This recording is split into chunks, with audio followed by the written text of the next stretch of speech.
If you run in fear, you will never be able to do it. That just reminded me one time. Letitia was she was not feeling good. And she called my nephew. She said, can you pray for me? And if you know something about my nephew, he doesn't like to talk, okay? Just leave him alone on his side. He's fine the whole time. So she called the guy. She said, can you pray for me? He's like, sure. And she did what all the Christians like to do when you pray for them. They close their eyes, they bow their head. I don't even know why, but sometimes it's better to look up. So she was down there. She was waiting for prayer. And for a minute, she was like, the guy is not speaking. So she asked the guy, she said, but I asked you, hey sir, I asked you to pray for me. He said, yes, I did. She said, when did you start and when did you finish? He said, I prayed in my heart. My sister was like, really? And you know, is it bad to pray in your heart? It's not bad. But for that specific occasion, you have to express yourself so that the person who asks you to pray can say amen or can agree with you. Right. And that's the same thing that we do. When you keep your gift inside of you without expressing it, you are like my nephew. You praying in your heart. You know, my favorite book says in Matthew 5:15, it says you don't put a lamp under the bed or under a table because the purpose of a light is to give illumination to the whole room. For example, if we turn off those lights, we won't be able to see each other. So the light is supposing to be on the table or on top of the mountain so that it can give light to the whole body. And fear, I heard a story about fear. A man was living in New York and he was coming back from work at 5.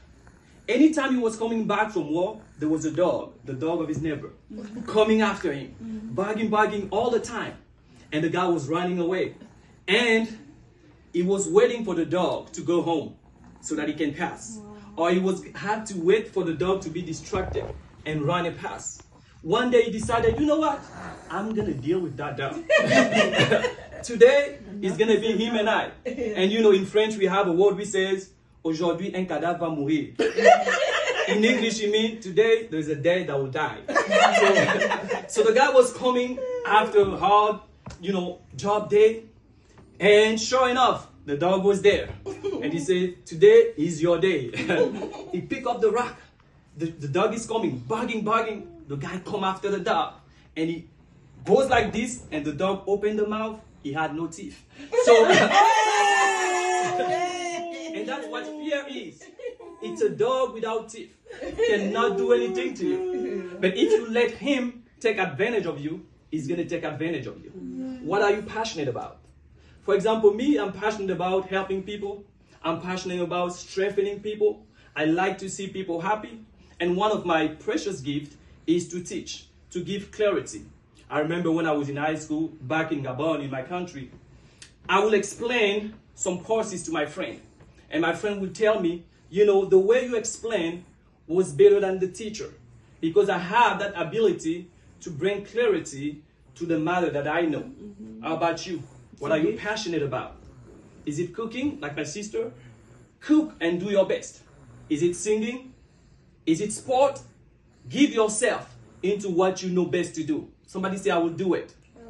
Somebody say, I will do it. I will do it. And we have time. What is time? Time is a measure that God is giving all human beings to fulfill something. And you don't have forever to fulfill it. You have a specific time to fulfill it. For example, when you ask somebody, how old are you? What is your age? Really what you're asking the person, what is the time that you've been on earth? Somebody will say 10, 40, and 50. And I found something very interesting.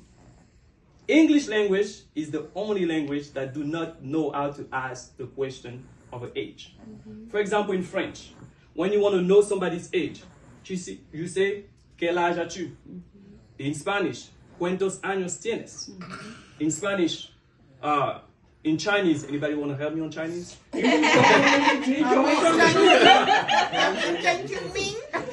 won't try it. But in English, they ask you how old you are. Yeah. So they want people to be old. Even a young kid she's 5, they're gonna ask him, how old are you? Which I think is not the proper way to ask a child. So from now on, instead of asking somebody, how old are you? You can say, how long have you been on earth? And from there, he can tell you, I've been on earth for 10 years, for 15 years. So today, you know that you have a time to fulfill something and you don't have forever. So get up and do what you know to do. And don't let today be another teaching, another preaching, another sermon, another encouragement. But decide from today on, you want to do something with your life. So I really thank you so much. That was Guy, public speaker. If you ever have